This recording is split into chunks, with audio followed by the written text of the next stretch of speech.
अच्छा, हमें जो है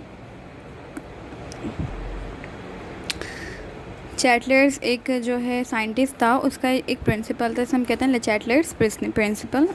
अकॉर्डिंग टू दैट कि जब भी इस तरह के जो रिवर्सिबल रिएक्शंस होते हैं जिसमें इक्विलिब्रियम जो इस्टेब्लिश होता है, ठीक है, तो इस तरह के जो भी इक्वेशंस होते हैं, जो रिएक्शंस होते हैं, इसमें अगर कोई भी डिस्टर्बेंस हो जाती है ना, तो वो उसको मिनिमाइज़ करते हैं, ठीक है। मतलब उस जो इफ़ेक्ट होता है उसको कैंसिल आउट करते हैं। अगर हम जैसे प्रेशर बहुत ज़्यादा बढ़ा देंगे, जो उसका नॉर्मल प्रेशर होगा उसको इक्विलिब्रियम उसको मिनिमाइज़ करने की कोशिश करेंगे, ठीक है। तो इसके कुछ जो एस्पेक्ट्स होते हैं, फॉर एग्जांपल अगर हम बात कर रहे हैं सबसे पहले बात करते हैं effect of increase in concentration में। तो क्या चैटलर्स क्या कहता है, वो ये कहता है कि जब भी हम रिएक्टेंट साइड पे जो कंसंट्रेशन है वो बढ़ा देते हैं, मतलब ये अगर CH4 और H2 को हम ये दे रहा था, तो अगर मैं इसके मोल्स डबल कर दूँ, दोनों के डबल कर दूँ, तो जो रेट ऑफ फॉरवर्ड रिएक्शन है वो क्या हो जाएगा, बढ़ जाएगा। क्या हो जाएगा, बढ़ जाएगा, ठीक है। इसने क्या कहा, increase in the concentration of the reactant, क्या हो जाएगा, फॉरवर्ड रिएक्शन बढ़ जाएगा। रिएक्शन मतलब जो किस तरफ मूव करेगा, फॉरवर्डली मूव करेगा। मैंने क्या रिएक्टेंट साइड पे बढ़ाया, जो रिएक्शन है वो इस तरफ मूव करेगा, प्रोडक्ट ज़्यादा बनने लगेंगे, ठीक है। और अगर मैं इस तरह से अगर मैं इसका नॉर्मल जो कंसंट्रेशन है वो कम कर दूँ, तो क्या हो जाएगा, रिएक्शन किस तरफ मूव करेगा, बैकवर्ड्स मूव करेगा, कि दोबारा से रिएक्टेंट्स बनने लग जाएंगे, ठीक है।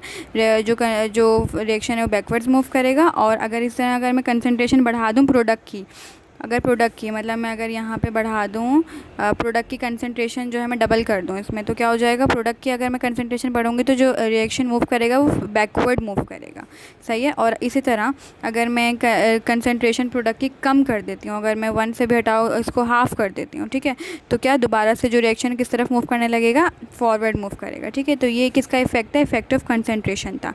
इसी तरह आता है इफेक्ट ऑफ प्रेशर, ठीक है। प्रेशर का ये इफेक्ट होता है कि इंक्रीज़ इन प्रेशर, जब हम प्रेशर इंक्रीज़ करते हैं, विल शिफ्ट इक्विलिब्रियम, ये कहाँ शिफ्ट करेगा इक्विलिब्रियम को, in the direction where the number of moles decrease, जहाँ नंबर ऑफ मोल्स कम होंगे रिएक्टेंट या प्रोडक्ट साइड में, वहाँ जो है इक्विलिब्रियम हमारा मूव करेगा अगर हम प्रेशर बढ़ाते हैं। फॉर एग्जाम्पल अगर मैं ये लेती हूँ, ये मेरी इक्वेशन है एक, ठीक है, ये मेरी इक्वेशन है, यहाँ पे रिएक्टेंट साइड पे 1 + 1 2 मोल्स हैं और प्रोडक्ट साइड पे 1 मोल है, ठीक है। तो अगर मैं यहाँ प्रेशर बढ़ा देती हूँ तो कम मोल कहाँ थे, यहाँ प्रोडक्ट साइड पे मोल कम थे ना, और यहाँ रिएक्टेंट साइड पे ज़्यादा मोल थे, तो जो इक्विलिब्रियम का जो रिएक्शन होगा वो किस तरफ मूव करेगा, वो फॉरवर्ड डायरेक्शन में मूव करेगा। और अगर रिएक्टेंट में ज़्यादा होते और इधर अगर प्रोडक्ट में ज़्यादा होते रिएक्टेंट में कम होते मोल, तो और फिर मैं अगर प्रेशर बढ़ाती तो क्या होता, हमारा रिएक्शन बैकवर्ड रिएक्शन होता है, जो इक्विलिब्रियम है वो बैकवर्ड जो है मूव करता, ठीक है। ये क्या किसका इफेक्ट है, ये प्रेशर का इफेक्ट है। फिर इसमें कहते हैं क्या हो कि अगर रिएक्शन और प्रोडक्ट साइड पे क्या हो, इक्वल जो है मोल्स हो, जैसे H और I और +2H है, यहाँ पे 2 मोल्स हैं, यहाँ पे भी क्या मोल्स हैं, 1 + 1, यहाँ कुछ नहीं लिखा तो 1 है ना, 1 + 1 कि यहाँ कितने मोल्स हैं, 2 मोल्स हैं, और यहाँ भी 2 मोल्स हैं।